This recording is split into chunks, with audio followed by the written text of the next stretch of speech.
Spending an entire year on the road, we drove well over 100,000 miles and spent over 2,000 hours delivering loads. We picked up and dropped off products from cat litter, flat screen TVs, adult toys, car engines, clothes from J. Crew, windows, copper, fertilizer, water, and almost everything you can imagine for household use.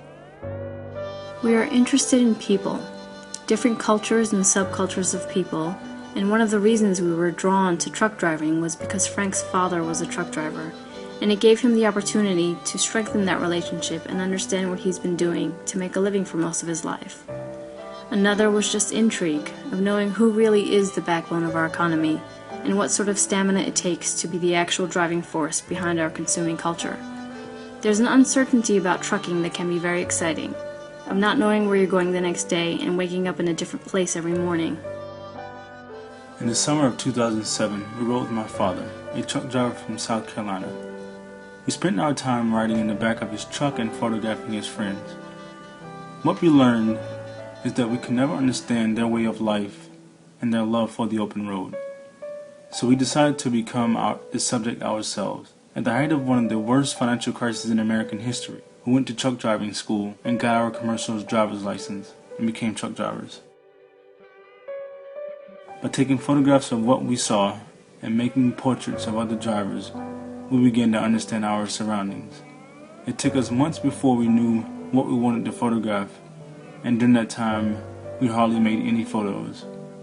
We focused on the job at hand, learning where and when to stop while beginning to understand this new culture and job.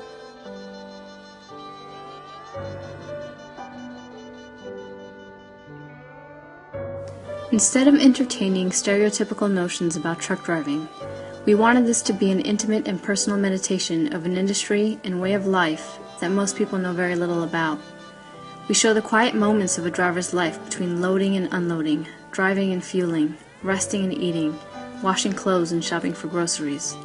We became the job. Performing the day-to-day, we became less and less interested in the facade. We wanted to see what held this culture together and pointed our cameras to that. The components that comprise the whole, the people, the places, the signs, the objects, the commodities.